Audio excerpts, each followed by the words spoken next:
Hello everyone, good evening. I hope you all are doing good and आज तक हमने batch flower remedies के बारे में काफ़ी बात चर्चा करी है एंड आज हम थोड़ा सा और आगे प्रोसीडिंग्स करेंगे। और लास्ट हमने दो मेडिसिन्स के बारे में बात करी थी जिनका नाम है एग्रीमनी एंड एस्पेन, और आज जो है हम बीच के बारे में बात करेंगे और हम सेंचुरी के बारे में बात करेंगे। सो बेसिकली उससे पहले मैं आप लोगों को थोड़ा सा अपने बारे में इंट्रोडक्शन दे दूं that I am a homeopathic physician. मेरा नाम डॉक्टर लता बिष्ट ग्रोवर है और इस टाइम पे मैं पैन इंडिया वर्किंग हूँ प्लस 8 इंटरनेशनल कंट्रीज में I am working right now with the help of this system, and we are really helping people to achieve their goals in health, in their physical and mental status basically। और near about 8 countries में हम लोगों ने लोगों की मदद कर पा रहे हैं वाया दिस ऑनलाइन प्लेटफॉर्म। सो अगर आप लोगों को नहीं पता है कि हम लोग जो है ऑनलाइन वर्किंग है, हम सिर्फ लोकल वर्किंग नहीं है, हम ऑनलाइन लेवल पे इस टाइम पे काम कर रहे हैं। So kindly if you want to help someone you can contact us. आप हमारी वेबसाइट पे भी जाके हमें जो है कांटेक्ट कर सकते हैं। So this beach, let's talk about this beach. And beach is also known as Fagus Sylvatica। And ये जो बीच है ये बहुत ही ऐसी बीच है जो कि टॉलरेट नहीं करती है। ऐसी वाली बीच है, ऐसे वाले लोग होते हैं जिनकी पर्सनालिटी होती है। When I started studying batch flower therapies, batch flower remedies, and उस टाइम पे मुझे अभी भी याद है कि मैं आते जाते या फिर जहाँ पे भी बैठती थी, when I used to travel in metro, I used to just you know मैं लोगों को ऑब्जर्व करना शुरू कर देती थी और मैं इतना खो जाती थी लोगों के अंदर कि मुझे उनकी पर्सनालिटी पर से जो है मेडिसिन दिखने लग जाती थी कि इनकी पर्सनालिटी है कैसी है। So this is a good sign to understand these type of remedies, because जो रेमेडीज हैं ये आपको बताता है कि कैसा मेंटल स्टेटस होगा इंसान का, तो उसके बिहाफ पे आप जो है वो क्या करते हैं, अपनी मेडिसिन चूज करते हैं। राइट। सो आज हम जो बात करेंगे वो हम बात करने वाले हैं बीच के बारे में। बीच, डॉक्टर बैच ने बीच के बारे में बोला कि एक ये इस तरीके की रेमेडी है when people who feel need to see more good and beauty in all that surrounds them. Okay, मतलब उसके आसपास जो होता है उसको वो पसंद नहीं होता, पर उसको और अच्छा कुछ चाहिए होता है, और good, he want something in surrounding of himself। Okay, so people in beach state are intolerant or different। मतलब वो अगर बीच का पेशेंट होगा तो कोई उसे टॉलरेट नहीं कर पाएगा। ठीक है, एंड अगर ये चीज हाइपर हो जाती है तो वो किसी को टॉलरेट नहीं कर पाता। हाइपो में वो लोग उसे टॉलरेट नहीं कर पाते हैं, वो इतना इनटॉलरेबल सिचुएशन में होता है। एंड आगे जो हमारी हाइपर वाली होती है उसमें लोग भी उसे टॉलरेट नहीं कर पाते हैं। They lack compassion and understanding of the circumstances and path that other people are given, and fail to see that they are too working towards the perfection in their own ways। उनको ऐसा लगता है कि वो बहुत सही कर रहे हैं, जो कर रहे हैं वो बहुत अच्छा कर रहे हैं, बट एक्चुअल में ऐसा होता नहीं है। वो बहुत ही ऐसी सिचुएशन में होते हैं, उनको लगता है मैं जो कर रहा हूँ ना मैं बिल्कुल सही कर रहा हूँ। एंड समटाइम्स ऐसी सिचुएशन की वजह से ना वो कुछ गलत जो है डिसीजंस ले लेते हैं, एंड वो बहुत ही ज्यादा मतलब नेग्लिजिबल वाली कंडीशन नहीं होती है सामने वाले इंसान के लिए। ओके, सो इरिटेबिलिटी तो ऑब्वियसली आपको देखने को मिलेगी बीच के अंदर, इंटॉलरेंस वाली सिचुएशन देखने को मिलेगी, और वो अपने अंदर ना अच्छा और अच्छा ग्रो करने की कोशिश करते हैं बेसिकली, बट ऐसा होता नहीं है क्योंकि उनको लगता है कि जो मैं कर रहा हूँ मैं बिल्कुल सही कर रहा हूँ, और मेरे अलावा और कोई कोई पर्सन सही कर ही नहीं सकता है। जो मैं करता हूँ या मैं जैसा भी कर रहा हूँ वो एकदम परफेक्ट है, एकदम सही है, and nobody is allowed to teach me. ऐसी वाली जो सिचुएशन होती है वो बीच की होती है। एंड बहुत ही इनडिफरेंट और बहुत ही अजीब सा बिहेवियर होता है उनका कि देखता भी ऐसे, इफ आई टॉक अबाउट उसका देखने का जो तरीका होता है ना, तो वो ऐसे देखेगा देखेगा देखेगा, बहुत ही कॉन्स्टेंटली देखता रहेगा, एंड सामने वाले बंदे को अजीब फील करा देता है, बहुत ऑकवर्ड सिचुएशन में एक ऑकवर्ड फील करा देता है। एंड उस सिचुएशन की वजह से ना सामने वाले पर्सन को उसके अंदर वो चीप आदत लगती है या फिर वो बहुत ही बैड मैनर्स काइंड ऑफ लगते हैं। So it becomes so intolerable situation. Basically if I talk about intolerance, तो वो बीच की सिचुएशन है इंटॉलरेंस की। If we talk about the keywords, then the keywords are intolerance, lack in compassion, wants order and discipline everywhere. ठीक है, तो ये चीज तो देखने को मिलेगी। अगर पर्सन आया आपके पास ऐसा, तो आप उसे बीच दे सकते हैं। और जब भी आप केस टेकिंग ले, तो जो सामने वाले पर्सन के जो भी साथ में आया होगा अटेंडेंट, उससे जरूर पूछे पेशेंट के बारे में, बिकॉज पेशेंट बहुत झूठ बोलता है समटाइम्स। तो आपको सिर्फ पेशेंट की बातों पे बिलीव नहीं करना है, आपने जो साथ में अटेंडेंट आया है उसकी बातों पर भी बिलीव करना है। इस चीज का आप ध्यान रखेंगे।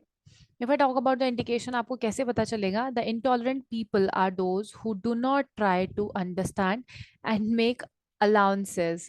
वो कभी अंडरस्टैंड नहीं करना चाहते हैं जो इंटॉलरेबल काइंड ऑफ सिचुएशन होते हैं। आप उनको बोलोगे दवाई ऐसे खानी है, ऐसी खानी, वैसे नहीं खा सकते हैं, तो मतलब वो घुमा फिरा के अपनी बात मनवाने की कोशिश करता है। वो इतना इंटॉलरेबल सिचुएशन होता है। और अगर उसने अपने तरीके से पूछ भी लिया ना, तो वो घर जाके भी आपको 10 बारी फोन कर देगा कि ये दवाई ना मैं भूल गया था, ये दवाई ना 5 बारी खा ली थी, तो कुछ होगा तो नहीं, कोई सिचुएशन तो नहीं तो ऐसी पर्सनालिटीज को आप इजीली बीच दे सकते हैं, और उनकी जो हैबिट है वो थोड़ी ठीक हो जाएगी। So, those kind of people who tend to look only for faults, criticizing these instead of seeking the good qualities which are there deep within anyone, everyone. So, ऐसे लोगों को कोई good qualities भी नहीं देखने को मिलती, और ऐसे लोग बहुत ही ज्यादा intolerable होते हैं। उनको सामने वाले इंसान के अंदर कोई क्वालिटीज दिख ही नहीं सकती हैं। अगर आपसे कहीं कोई गलती हो गई, तो बस they will start criticising you कि भाई तुमने इतनी बड़ी गलती कर दी है, तुमसे उम्मीद नहीं थी, कुछ अपनी भी रिस्पॉन्सिबिलिटीज देख लिया करो, तुम्हारी भी कुछ रिस्पॉन्सिबिलिटीज होती हैं। तो ऐसी वाली सिचुएशन जनरेट करना शुरू कर देगा बीच वाला पेशेंट। सो अगर आपके पास में कोई ऐसा पर्सन है ना, तो जब भी आप उससे मिलने के लिए जाते हैं, यू कैन डू वन छोटा सा काम, that is you start chanting बीच बीच बीच बीच बीच बीच। You are going to get good results. आपको वो पर्सन बिल्कुल भी ऐसा नहीं फील कराएगा या करेगा, और आपका थोड़ा सा जो है वो मेंटेन रहेगा। ठीक है, so make beech in your aura, तो ऑलरेडी वो थोड़ा सा दूर दूर रहेगा। So if you talk about the benefits of beech, अगर बीच का पेशेंट है, बीच की पर्सनालिटी हो रहा, आपने बीच दिया तो क्या होगा? So it will help to become more tolerant to और of others, to and of others, helps to become more tolerant to and of others, मतलब कि उसको भी टॉलरेबल सिचुएशन में लेके आएगा, और अगर आप टॉलरेट नहीं कर पा रहे तो वो आपको टॉलरेट करने लग जाएगा। दोनों चीजें होंगी। Okay, so helps you to see others strengthen and helps you to see the benefits of diversity, क्योंकि इसके अंदर डाइवर्सिटी जैसी कि तो कोई चीज होती ही नहीं है, चेंजेबिलिटी नाम की कोई चीज आएगी ही नहीं अगर आप दवाई नहीं देंगे तो, और वो दवाई नहीं खाएगा तो। ओके, सो दवाई खाएगा, और अगर आप दवाई देंगे तो definitely you will see the benefits of diversity in him और her. Can now get the best out of people throughout leadership. कई बार ये जो पर्सन होते हैं जो इतना स्टिफ रहते हैं ना, sometimes you have seen the colonels and majors are very stiff in their words and everything, but sometimes they are wrong, and usually retired colonels and majors जो होते हैं ना, उनके अंदर ये देखने को मिलता है। No doubt that they were a good leader, but not every time and everywhere.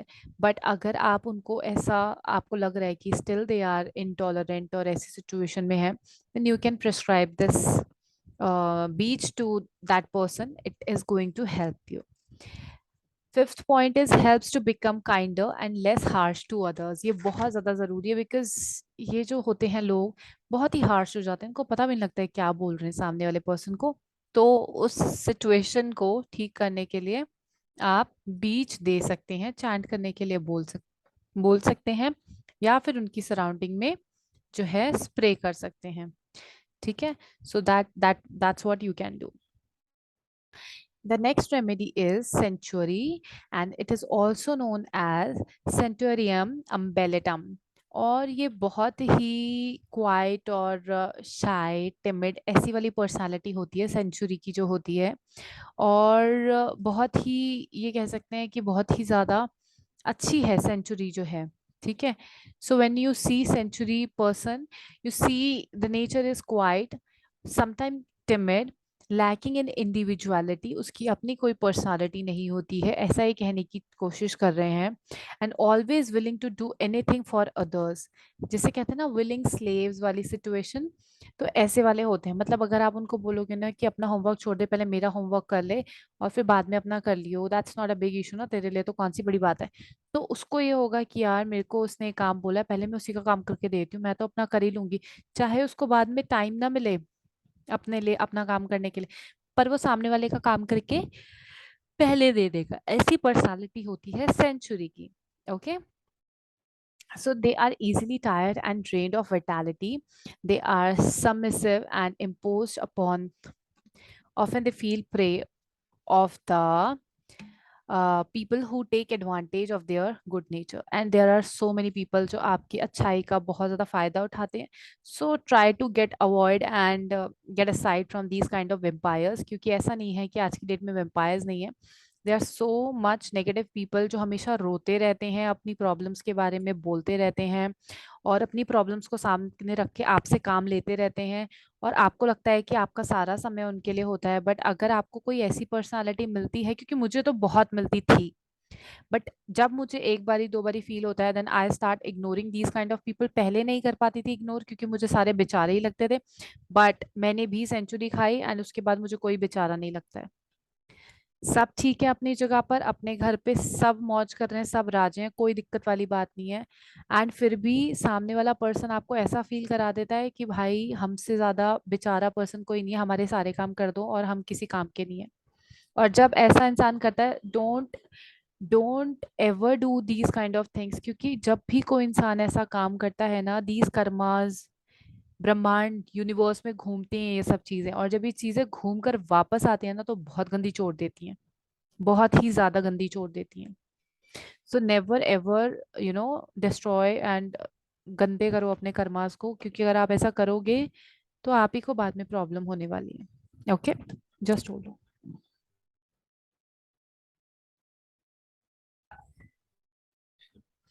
So they are kind of doormats used and overworked by others because they have not the strength or will to refuse. ये जब मैंने century पढ़ी, 8-10 बारी पढ़ी, तो मुझे literally ये चीज फील हो रही थी, डोरमैट्स वाली, ओवरवर्कड वाली, because I use to work from सुबह 4 बजे से लेके इवन 2 बजे से भी समटाइम्स। 2.5 महीने मैंने सुबह 2 बजे से लेके शाम को 6 बजे तक स्टूपिडली काम किया है, एंड वहां पर काम ज्यादा होता था। And to be very frankly speaking, my earnings were less at that time when I was working more. अगर मैं 6 घंटे काम कर रही हूँ और if I am earning 50,000 let's suppose, okay, तो 6 घंटे काम करने की जगह जब मैं 9 घंटे करूंगी, तो कम से कम मेरा 85,000 बनना चाहिए ना, अकॉर्डिंगली अगर देखा जाए। वहां पर if I am working for 6 hours, तब भी 50 है। If I am working for 9 hours और मोर देन दैट, तब भी जो है वो 45 और 50 है, समटाइम्स 45 और 50, मतलब कि और भी लेस। तो ऐसी सिचुएशन में मुझे क्या लग रहा है कि मैं पागलों की तरह, गधों की तरह लोगों के लिए एकदम सर्विंग कर रही हूँ स्टूपिडिटली, एंड मुझे कुछ नहीं मिल रहा है। क्योंकि इंसान क्यों काम करता है? पैसे कमाने के लिए। And specially when you are into business, आप ऐसा तो नहीं है ना, लो जी मेरे घर पे जितना पड़ा है सब कुछ ले जाओ और मेरे पास जो कुछ भी है वो सब कुछ ले जाओ, you will never do this. और अगर आप कर रहे हैं, दैट मीन्स कि आप सेंचुरी बन रहे हैं या आप सेंचुरी हैं। तो अगर आप ऐसा कर रहे हैं या आप कर रहे थे और आपको लग रहा है कि ये गलत है, पर आपका बस नहीं है उस चीज पे, then start taking centaury 30। It is going to give you the right direction कि आपको किन के लिए काम करना है और किन के लिए नहीं। Because sometimes some people are really very needy, very poor, and they are actually into grief, कि भाई बहुत grief situation में है, बहुत ही दुखी है, इतना sorrows उनको लेकर वो रखा है, but these genuine people are very less instead of having these fake people। तो इतने fake peoples को subside करके you go to genuine people, work for them, do something for them, and you will get good blessings and results as well।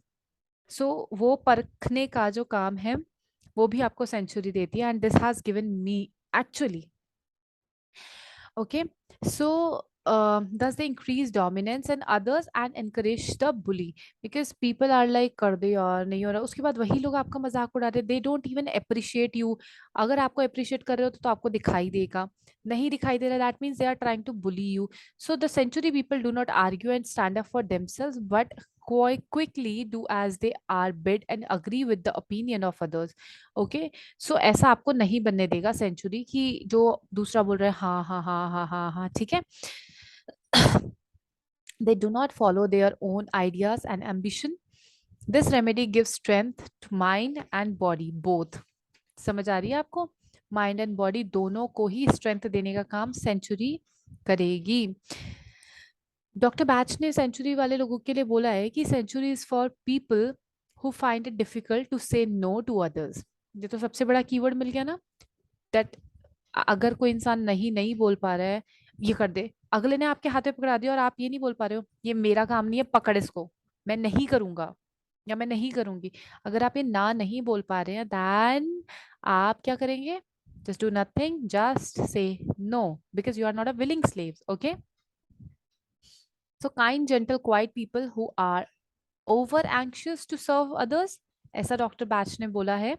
They overtax their strength in their endeavors, their wish so grows upon them and they become more servants than willing helpers.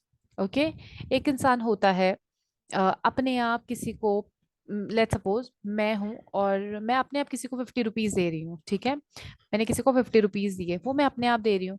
और एक मैं ही हूँ जो जबरदस्ती सामने वाला person मेरे पास से 50 रुपए ले गया, मैं नहीं देना चाहती हूँ क्योंकि मेरे पास है ही वो लास्ट 50 रुपीज. तो इन दोनों में बहुत जमीन आसमान का डिफरेंस है, और अगर आपको ऐसा डिफरेंस देखने को मिलता है then do just nothing, just start taking centaury. Okay, so if we talk about the indication, then indication is again inability to say no, and if there is inability to say no then आप century देना शुरू कर देंगे.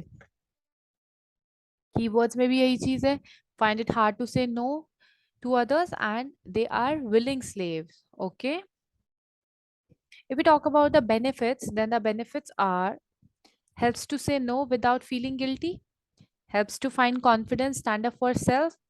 Third is increases sense of own identity, helps to live own life without seeking the approval of others, and helps to give without being a martyr. ऐसा जो है benefit आपको, ये पांचों के पांचों बेनिफिट्स आपको देखने को मिलेंगे. इन सब में से, इन दोनों मेडिसिन में से आपको अगर कोई दिक्कत परेशानी है then kindly just send me a voice note और मेक अ मैसेज, क्योंकि नेक्स्ट हम सिरेटो और चेरी प्लम करेंगे. और देयर इज अ क्वेश्चन कि अभी तक हमने जो 4 दवाइयां लिखी पढ़ी हैं, I want you to make a short homework कि इनको आप, जो हमने 7 ग्रुप्स पीछे दिए थे उन ग्रुप्स में डिफाइन करेंगे कि कौन से ग्रुप में कौन सी दवाई आती है, ये आप काम करेंगे.